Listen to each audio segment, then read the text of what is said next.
Feliz sábado, meu querido amigo, minha querida amiga. Que grande alegria, que grande satisfação estarmos juntos mais uma vez para a recapitulação da lição da Escola Sabatina. Seja bem-vindo. E neste momento gostaria de pedir a você que compartilhe nosso canal, clique aí no sininho para que você seja notificado das novidades. Dê um like aí, bem massa mesmo, para que o nosso canal ele seja cada vez mais abençoado e abençoe a vida das pessoas. Vamos fazer a oração? Senhor Deus, Pai de amor, de bondade e de misericórdia, te agradecemos pela oportunidade concedida de estarmos juntos para mais uma recapitulação da lição da Escola Sabatina. Abençoe a cada pessoa que vai participar neste momento, através do seu aparelho eletrônico, através das redes sociais. Em nome de Jesus, amém. A lição de hoje, a lição número 3, traz como título Caim e seu legado. Gostaria de convidar você a fazermos a leitura do texto áureo, do texto principal da lição de hoje, para que através dele nós possamos desenvolver o estudo e a recapitulação desta semana. Vem comigo em Gênesis capítulo 4, verso 7. Diz o seguinte: se fizer o que é certo, não é verdade que você será aceito, mas se não fizer o que é certo, eis que o pecado está à porta, à sua espera. O desejo dele será contra você, mas é necessário que você o domine. Meus queridos, que texto relevante, né, que traz a necessidade de uma decisão da parte da pessoa em relação ao que se trata da verdade e da vontade de Deus para a vida do ser humano. É difícil imaginar os sentimentos de Adão e Eva ao descobrir que Caim, seu primogênito, havia matado o seu irmão Abel. Você já imaginou isso? Se no contexto atual isso é muito triste, lamentável, um irmão matar o outro, imagine naquele contexto de quem não conhecia a morte.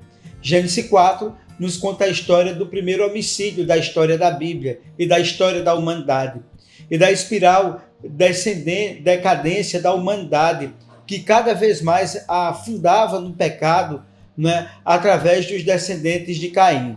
Mas também podemos ver Deus presente, preocupado com seus filhos e estendendo sua vontade e a sua graça ao pecador. Porque a Bíblia diz o seguinte: porque a graça de Deus se é manifestado, trazendo salvação a todos os homens. E meus queridos, em Gênesis, o que se segue imediatamente à queda é a expulsão de Adão e Eva do paraíso, do jardim do Éden.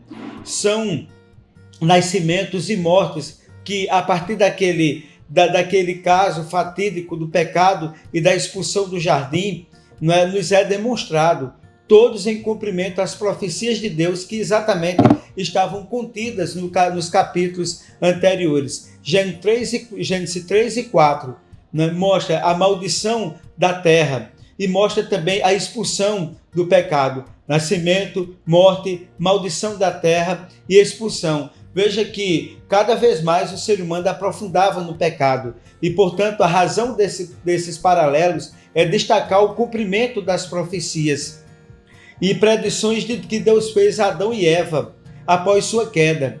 E nós podemos entender que o primeiro evento, depois de Adão ser expulso, depois de ter sido expulso do paraíso, foi exatamente o que Deus ele apresentou em Gênesis capítulo 3, versículo 15, que é um capítulo que mostra, como nós abordamos na outra lição, o proto-evangelho, o nascimento, a gênese do evangelho. O que é evangelho? As boas novas da salvação. E, meus queridos, é de fundamental importância nós entendemos que o nascimento do primeiro filho, considerado por Eva que Eva estava considerando como cumprimento da promessa do filho que haveria de vir para libertar o povo do pecado, e ela que ouviu essa profecia messiânica da boca de Deus lá em Gênesis 3,15, ou seja, ela pensou que Caim fosse o filho prometido de Deus que haveria de vir esmagar a cabeça da serpente. Mas o que foi que aconteceu? Os eventos seguintes que nós iremos apresentar nesse momento: o crime de Caim, o crime de Lameque, a diminuição da expectativa de vida na terra, o aumento da maldade em todos os aspectos. Isso exatamente, ela vem em decorrência de quê? Do pecado do homem e das consequências em comer o fruto que Deus havia determinado que eles deveriam evitar e que não deveriam comer. No entanto, mesmo diante desse quadro de desolação, de escuro, de erro, pecado e morte, nem toda esperança estava perdida. É exatamente isso que nós vamos estudar, que por maior que seja o pecado da humanidade, Deus ele tem colocado a sua graça, a sua bondade, o seu amor e tem nos colocado a esperança para que através dela nós possamos desfrutar aquilo que ele tem preparado para todos nós diante de tanta desgraça ocorrida no mundo a partir do pecado de Adão e Eva. Vamos ao primeiro tópico da lição, o nascimento de Caim e Abel. Vem comigo na leitura do texto áureo desse primeiro dia da semana que se encontra em Gênesis, capítulo 4, versículo 1. Vem comigo na leitura. E o homem conheceu a Eva, sua mulher, e concebeu e deu à luz a Caim. E disse, adquiri um homem a Deus. Né? Veja, Caim, o significado, não é, do nome Caim, o contexto do nome Caim. Ou seja, Eva, ao dar à luz o primeiro filho, Eva tem em mente as promessas divinas contidas em Gênesis 3,15, daquele que haveria de vir para a redenção, para a salvação da humanidade, para esmagar a cabeça da serpente. Caim era para Eva o cumprimento da profecia, a semente que libertaria o povo do pecado. Evidentemente, essa experiência que Eva teve com relação a Caim ofuscou o nascimento de Abel, cujo significado significa vaidade, ou seja, a expectativa de um, né, ofuscou a vinda do outro, e portanto, enquanto cresciam Abel e Caim e Abel faziam escolhas diferentes. Caim decidiu cultivar a terra, enquanto Abel decidiu cuidar de animais. Aparentemente, Caim obedecia estritamente às ordens divinas.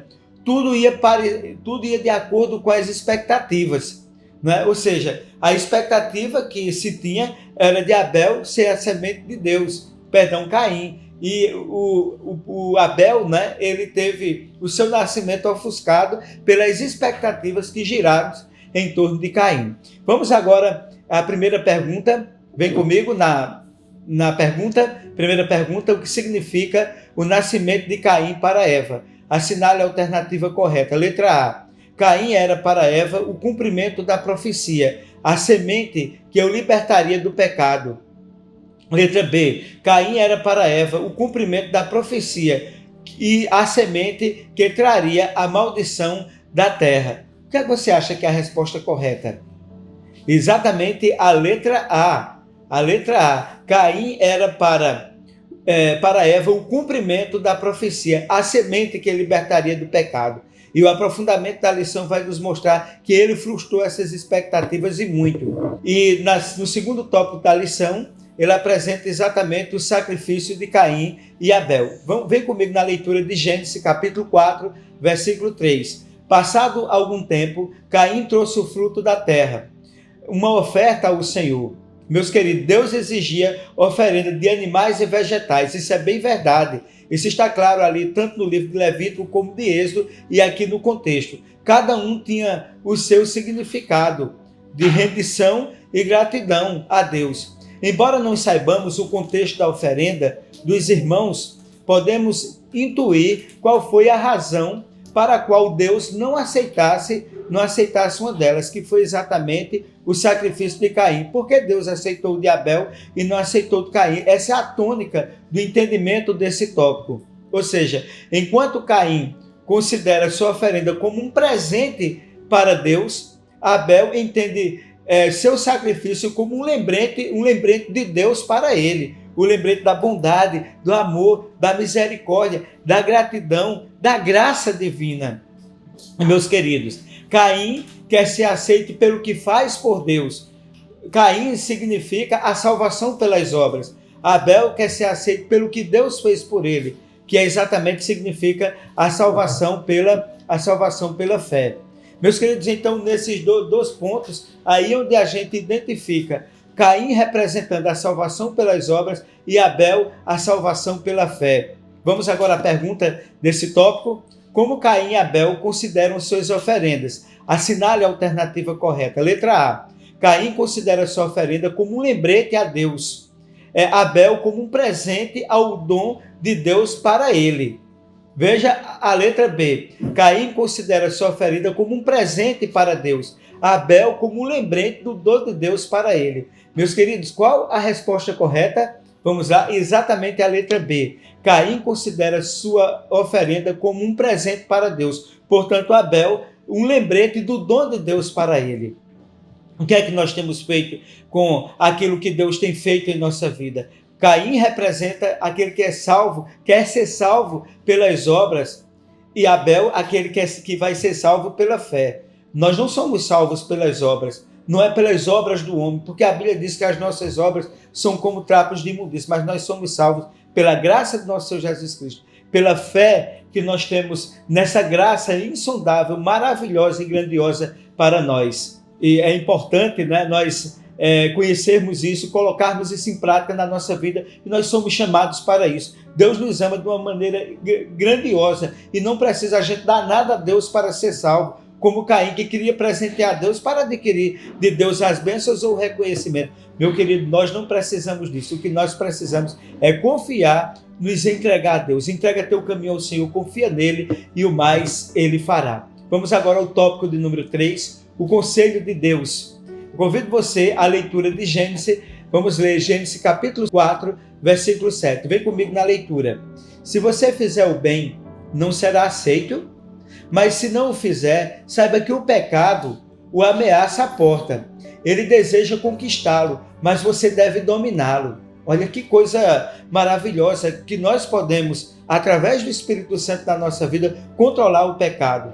Quando sua oferenda foi rejeitada, o que fez Caim? Ele ficou furioso contra Deus e furioso contra seu irmão. Parecia lógico estar zangado por Deus por ter rejeitado sua oferenda.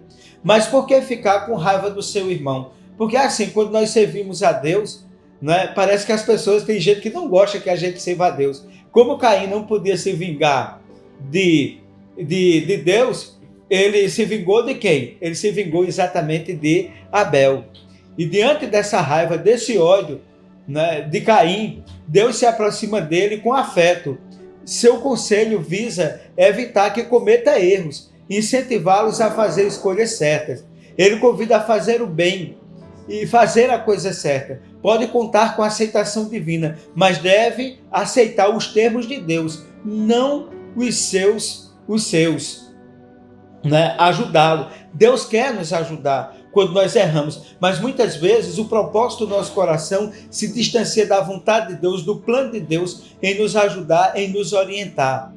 Em segundo lugar, é importante dizer, encorajar a obter a vitória sobre o pecado. Deus estará ao seu lado para ajudar. Por maior que tenha sido o meu e o seu pecado, Deus vai estar ali para nos ajudar, para nos resgatar do pecado.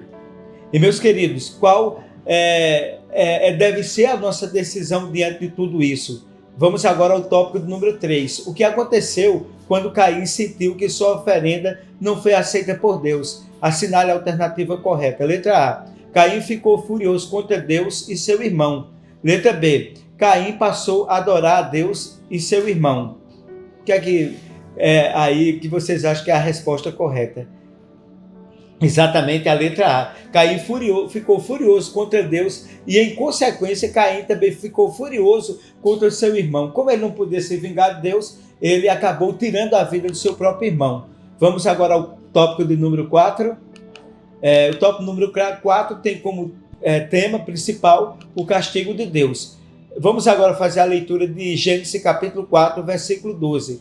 Quando lavrares a terra, não te dará mais a sua força. Fugitivo e vagabundo serás sobre a terra. Olha que coisa triste, né? Aquele que traria para sua mãe a expectativa de ser a semente, de ser o descendente, de ser aquele que representaria o que seria o próprio Cristo para libertar, olha a sentença por ter matado o seu irmão.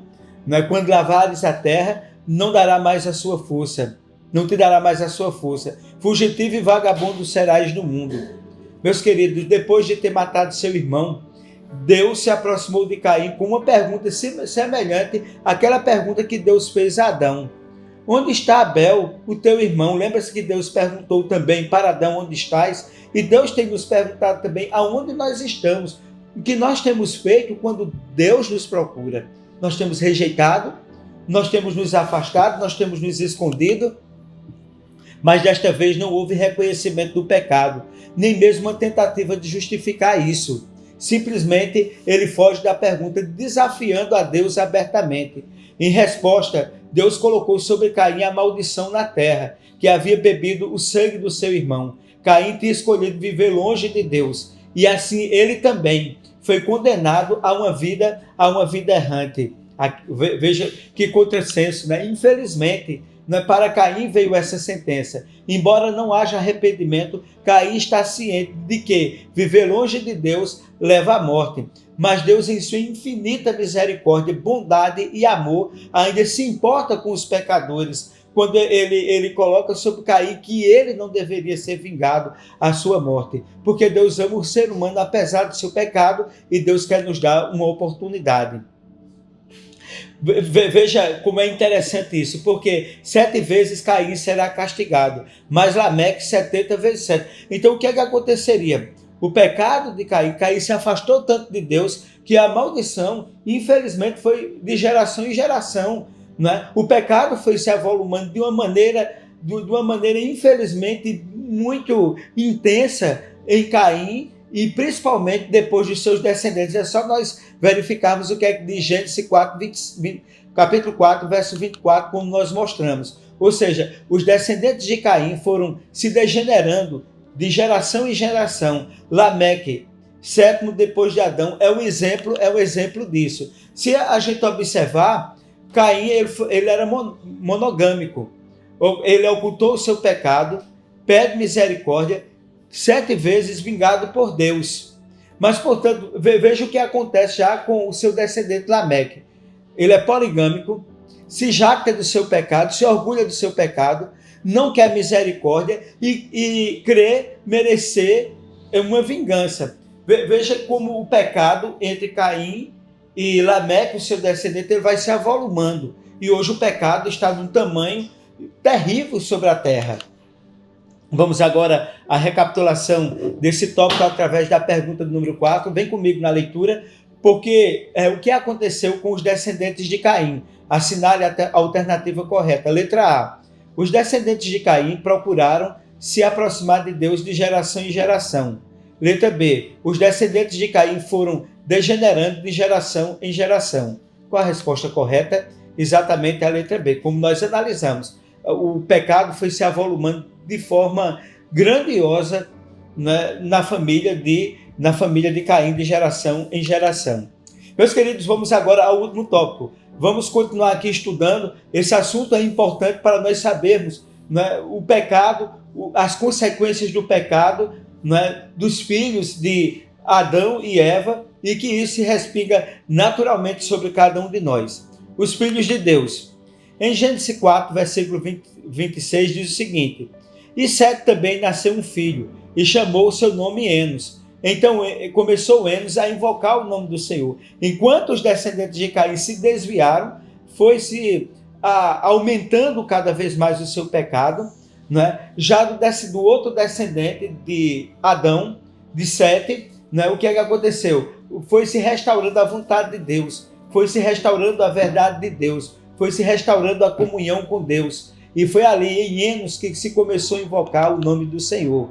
E, meus queridos, se nós analisarmos direitinho aqui, a gente tem a descendência de Adão, tanto da linhagem de Caim como da linhagem de Sete. Da linhagem de Sete nós tivemos Enos, nós tivemos Cainã, Malael, Jared, Enoque, Matusalém, Lameque e Noé.